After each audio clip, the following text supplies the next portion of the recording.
Welcome to Marquee Backstage All-Access. I'm your host, Julie Milam. Because of the tremendous success of our television broadcasts, we're thrilled to bring you the Marquee Backstage Podcast. Here we go more in-depth into the lives and stories of our guests. We'll share exclusive content you didn't see on TV, plus you'll have full access to the 5 songs played by our feature artist, all recorded at Thunder Sound Studios. This week on Marquee Backstage All Access, we have Plastic Friends, bringing us music from their new EP, The Lookout. Get ready to rock. We're kicking things off with Mask.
We're excited to have you join us on Marquee Backstage All Access.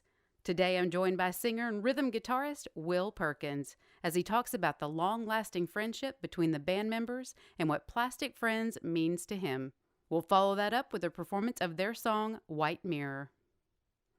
Will, tell us where the Plastic Friends journey first began.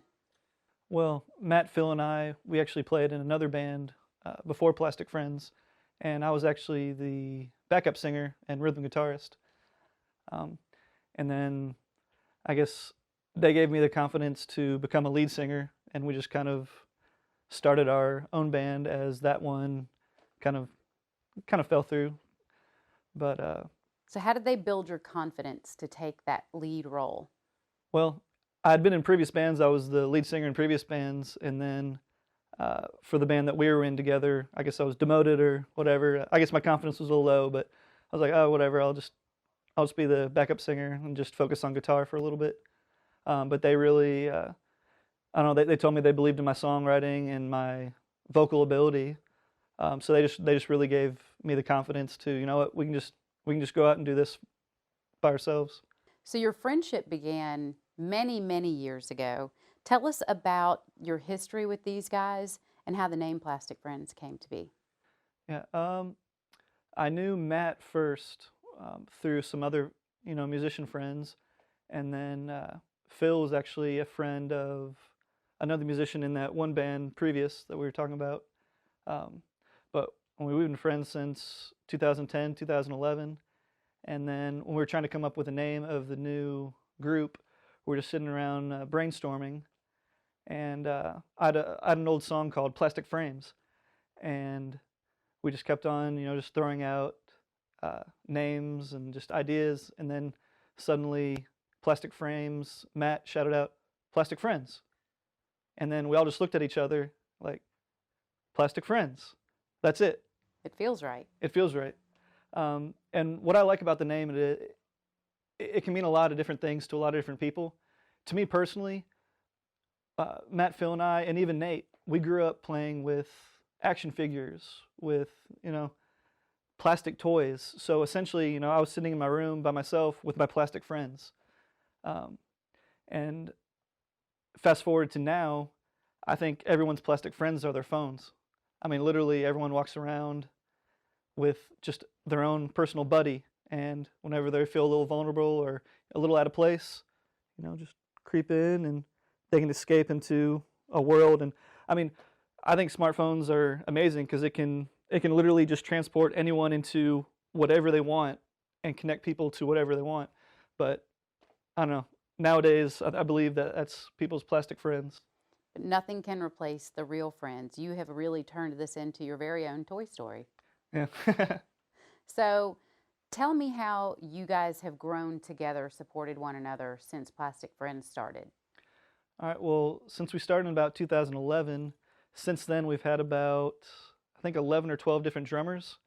But Matt, Phil, and I have just kind of been the core, and we just kind of in and out, a couple different drummers.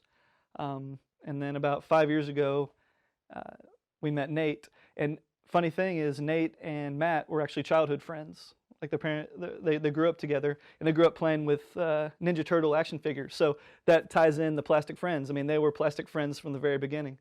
So just once Nate joined the band, it just really, everything just clicked, and it just, we released a full-length album, and then we just recently released a EP that we're very excited about.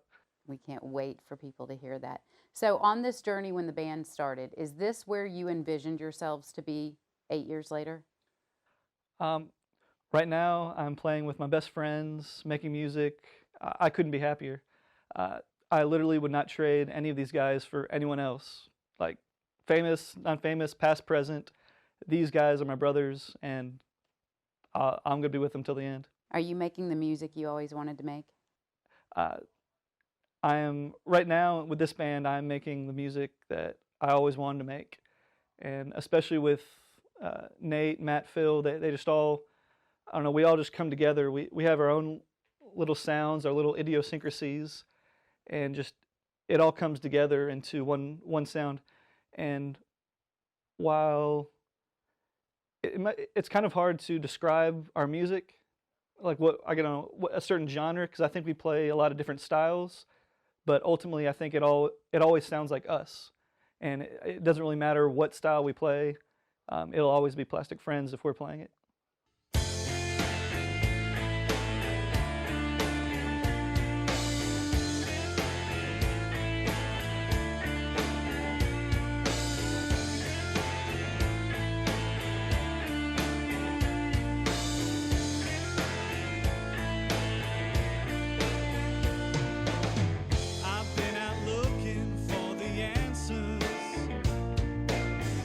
Age-old tale of a holy grail.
That was White Mirror by Plastic Friends. If you want to see behind-the-scenes photos and videos from our television shows, follow us on social media at Marquee Backstage. Next, we sit down with drummer extraordinaire Nate Harrison. We'll follow that up by a performance of Nate's favorite Plastic Friends song, Bonnie and Clyde, only here on Marquee Backstage All-Access. So Nate, you joined the band a little later than the original three members. Yes. Tell us how this experience is different than what you've done in the past. Okay, well, this was I really vibed with these guys from the start. And so Matt was my childhood friend, and I hadn't seen him in 20 years, and he shows up to my papaw's funeral back in 2013, I believe, and I hadn't talked to him. And then after that experience, I just hugged him. He hit me up on Facebook and was like, "Can you fill in for some shows? I heard you play drums." I was like, "Yes. Yeah, I'd love to." And he gave me a CD, and I didn't tell these guys this till way later, but I never listened to it at all. And it was the biggest blessing the band could ever have, because I didn't hear what the old drummer did or what they had written. I just kind of showed up. And so I showed up. I'd known Matt for years, but just reconnected with him. And I met Phil and Will that day. And they were like, "Okay, you ready to jam these songs?" I was like, "Yeah, I'm ready." But I'd never heard any of the songs. And I just kind of bluffed them. And as soon as Will started playing, I was like, I know exactly what to do to that. And then I guess they expected me to play what they had shown me on the CD, and it was the opposite. And so as soon as we started playing, they just kind of turned around and was like, "Wow, that's our songs now." And that first meeting and practice could have been a show. Like, it was that good. And Will was literally like, "Here's the verse, here's the chorus." I was like, "Stop, let's do it." Boom, and played it. And they were just like in awe. And I remember looking at the back of Will, and he has little Chuck Taylors on, his long hair. And I had this feeling that I was playing with Kurt Cobain for some reason. And it was like a reincarnation of Kurt Cobain, and I felt like Dave Grohl, like the first time we played. And they just kept turning around looking at me, and I was worried that, like, oh shit, like, I didn't listen to the CD, like maybe and they were just in awe of how much better the songs were. And they're like, "Dude, yeah." I was like, next song. And I just killed it. And that's how I got in the band. And you're still killing it. Yeah, so they asked me to fill in for 2 shows, and after that first practice, it's like God just like connected us, like, no, this is supposed to be. And I stayed. I didn't ask about those 2 shows. It's like, when's the next one? And you kept coming back. Yeah, I kept coming back. So how has your input into the creative aspect of this band made it bigger? Well, not only am I the drummer, but I'm the record producer too. So I produced this last album. Basically, I recorded the whole thing in my studio, and then we sent it out to get mixed and mastered by Gold Cassette. But as a producer, I have to really strangle Will and be in his face and tell him things that he don't want to hear sometimes that other people can't. And he's basically the creator of all these songs. And I can hear what he's trying to say, and I know what he wants it to say. Not lyrically, but the whole thing. And I can hear the whole thing at once before it's ever put down. So I can tell them when it's a bad idea or this is a good idea. And my creative input is basically right there after they have the song. And I'm like, okay, this is the last threshold before it goes on to a record or play a show. Like, I have basically the yes or no. That's the creative input I have. Is it great to be trusted by your bandmates the way you're trusted by them? Yeah, I've always felt that I have a vibe that I can be trusted, because truth and love is all that matters here in the universe. But Will's given me so much trust that he basically just hands me anything and I can wrap it up and give it back to him. He don't have to look at it. Like it's my word, and that's our brotherhood. It feels awesome. It is awesome To be loved so much. Well, and we can feel that when you guys are in a room together. We absolutely can feel Cool. the love and the trust and the respect. And I think the music continues to grow, and we can't wait to see what else you have in store for all of us.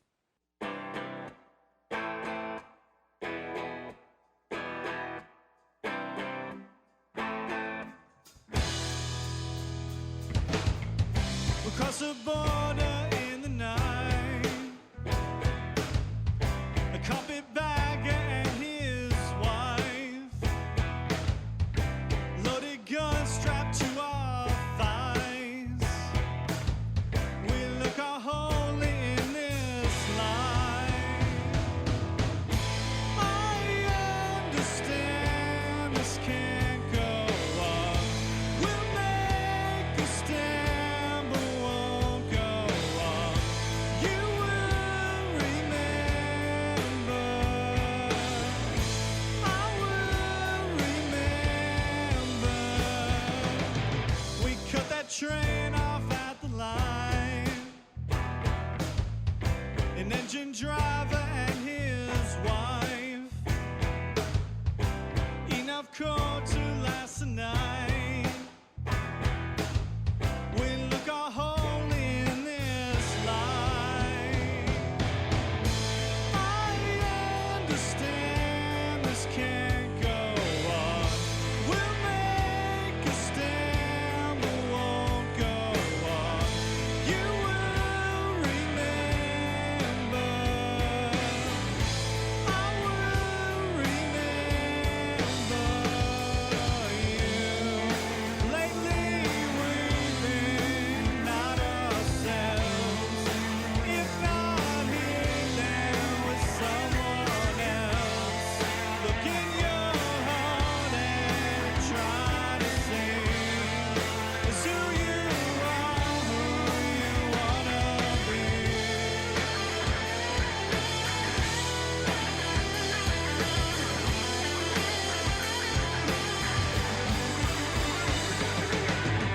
We robbed a bank, not out of sight. You are Bonnie and I am Clyde. We'll ride on into the night. You look so lovely in this light. I understand this can't go on. We'll make a stand, but won't go on. You will remember. I will remember you. Remember you. Remember you.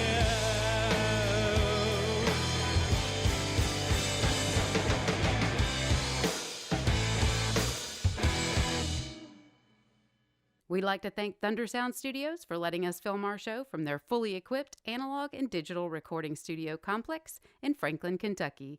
For more information about Thunder Sound, please visit thundersound.com. To watch Plastic Friends' televised episode and to discover new artists in our other episodes, subscribe to our YouTube channel at Marquee Backstage. What do you think the other members of Plastic Friends said is their favorite song from the EP The Lookout? Stay tuned. We have that and a performance of more coming up next on Marquee Backstage All-Access. Okay, guys, we have new music, brand new music that you're playing today off the new EP, The Lookout. Tell us what inspired the record, what everyone's favorite track is. Give us a little sneak peek of that project. Well, it's kind of, since we released our first full-length information, this is kind of a collection of all the songs we're working on since then, but we narrowed it down. We've been working on tons of songs, but we wanted to narrow it down to just an EP so we can really get the most punchy, the most, I don't know, we wanted to slim it down into an EP. Matt, what's your favorite track? My favorite track, without a doubt, is From Here. It's probably one of the funnest songs to play live for me. Recording it was a blast. Recording all the songs is fun, but From Here, by far, out of every song I've ever recorded, is one of my favorites. It's got a cool dance groove. It really gets people going. And we typically, end the show with it at night. So It's a good closer, yeah. Yeah, it's a solid closer. I mean, he's definitely wailing at the end. And I'm sure that's why you loved recording it, because it's like, all right, do it again. And I'm like, the first 5 were good, man. And he's like, nope.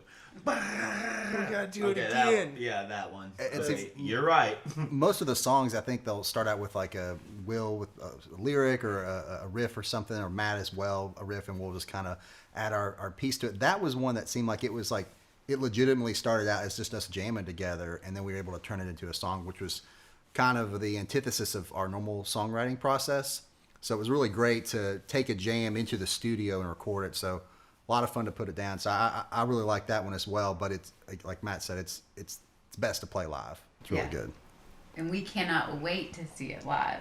So you were really nodding your head too, and emphatically, this is your favorite track? Well, it bounces between that one and another one more. I really like that track as well. And it may be a little selfish, but they just have fun bass parts, I think. A lot of times, especially with alternative rock music, you can kind of get stuck and driving kind of the backbone with the drummer, and these have some more melodic parts in both songs. So I would, especially more, the melodies and what I can play in that is a lot of fun to perform. So I don't get tired of playing it, and there's some really cool spots in the end that really hit. So it's more how the crowd feeds off of it when we play it live, and me also kind of feeding back into to what I'm playing. It's the enjoyment comes from liking the songs from playing them live, I think. So. And More is one of the older songs that we've had. Yeah, that's right. Yeah, we've had that one around for 6 years before we actually. Yeah, probably a little longer than that, but it took a while to get it to an album. And persistence is what I think of when I hear More, because we never gave up on that guy, and we got it trimmed down to the perfect little piece that it is, I feel. Yeah, Will, you played that in a project, probably right out of high school, I would say, right? It was my first band's Bird Swim. Yeah. We played a little iteration of it. It was called and not until Nate hears it, it's like, that's going on the album. Like, okay. It wasn't even called More, it was called Orange Blossom at Yeah. first, right? Yeah, not a lot of people know that. So. More's not my favorite song, but lyrically it is, and it really shows Will's songwriting abilities. Like, a lot of people I know can just only write about love or heartbreak, and this guy just write about anybody's perspective. And the first time I really dug into the lyrics was when I was recording his vocals, and I was like, what are you talking about? And it was like a fable or something, like some kind of storybook. And then I tried to tell him what I thought it was about, and he's like, everybody's got their own opinion what it's about, and that's what's so great about it. Is like you can have your perception on it, and also Will. I mean, that's kind of like Bonnie and Clyde is my favorite song on the album, and he's literally writing a song about Bonnie and Clyde. In my perception, is it's about what Bonnie sees, and it's like, how do you think to write how Bonnie feels in robbing trains and stuff and being mad at Clyde? Like, you're an awesome songwriter, and it never gets old. Whatever you say is just like, I'm down, whatever. Wherever you go, they're gonna follow. Yeah. It's not. It never gets boring. It's never the same old.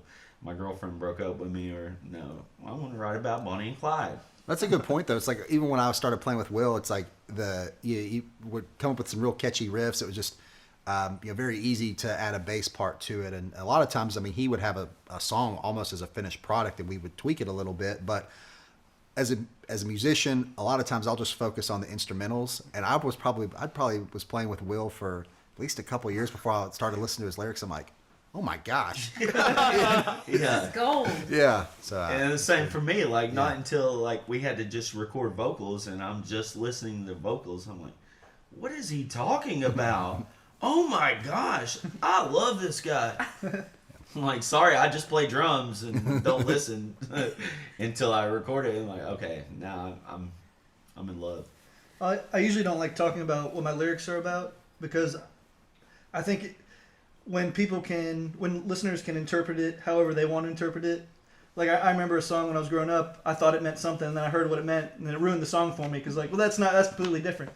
But our opening track, Mask, it's definitely one of my favorites, just because it talks about, in society we all wear, we all have our own masks that we wear, just kind of, occasionally we try to hide our true selves. Sometimes mini masks. So mini masks, yeah. Like this is the mask I wear when I go to work. This is the mask I wear when I'm around my family, my friends. So yeah. On stage. On stage, exactly. But it's ultimately about not caring what other people think of you and just what do you care about? What's important to you? And what's important to me is these guys right here. Oh. Like for real, I was a couple bands ago. I was about ready to quit music. I just recorded an EP with my band, and the drummer at the time, he let his mom listen to it, and apparently she said, "Well, if I was listening to that singer, me, on the radio, I would change the station." Wow. And at that point in my life, I was like, wow. And as a writer, you're very vulnerable. You just, you're putting yourself out there, and it's like, wow. Usually, family, you at least lie. It's like, oh, it's great. But no, I just changed the channel. Well, the thing is like you probably had many people, and that tell you like, oh, this is great, I love it. But it's like anytime you get like that positive feedback, it's so fleeting, and you always feels like you're chasing after it. But like one negative review, one bad thing, it's like 100 times worse, and that's what you remember. So I can't imagine. But that's what I also like about these guys. They're not yes men. Like I'll come in with a song, and they'll be like, oh, it's great, it's done, let's go. I'll be like, well, it's great, but maybe we can do this, or maybe we can do that. And especially Matt. Yeah, especially Matt. It sucks. I hate it. Yeah, he's very blunt, and 9 times out of 10 he's right, but he can really hurt your feelings. And I'm not afraid to hurt any of these guys' feelings because it's not a personal thing. It's all about the music, and we're a family. And they can tell me the same thing, and it only makes you stronger. Yeah. Like, hey, you need to step it up, bud. Yeah, there's that that inherent conflict in creation. Yeah. And it feels bad. You have 4, and it's so tough because it's like, you just do majority rules, piece of cake. It doesn't work that way. It's like, well, first off, it's an even number, so 2-2. Then what do you do? But no. So again, we could all 3 agree on something, but if one of us is, typically Matt, adamant that they don't want to do it, we're never, even if it's a majority rules, we're never going to do something that one of us absolutely hates and is not going to be happy to put their name on. Well, I love that you're all completely transparent with one another, and you love and trust and respect each other through every element of this process. You make incredible music together. Well, thank you. You really inspire a lot of musicians, a lot of fans. We cannot wait to hear more of the entire project. Awesome. Thank you. Can't wait to play. I like how Can't you wait did to that. hear more about Yeah. Oh, wow. You've done this All before. right, let's do this.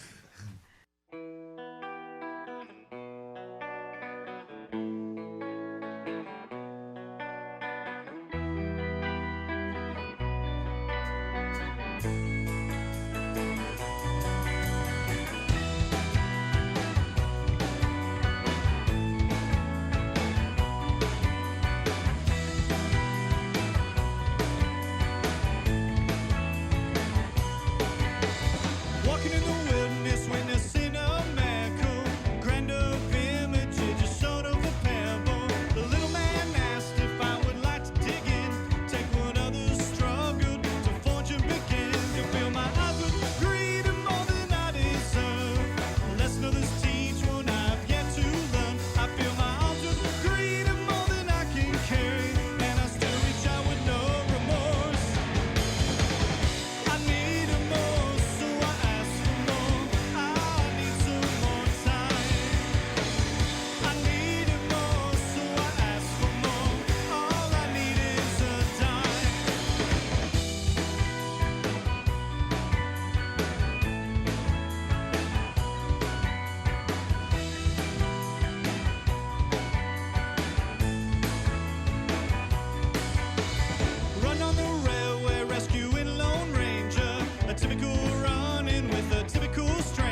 Stay connected with Plastic Friends on social media by following Plastic Friends Band. And don't forget to follow us on social media as well at Marquee Backstage. On the next episode of Marquee Backstage All Access, we're joined by the monster country rock sounds of Rick Monroe. We'll leave you today with a killer song from Plastic Friends called From Here. Until next time, I'm Julie Milam. I'll meet you here next week on Marquee Backstage All Access.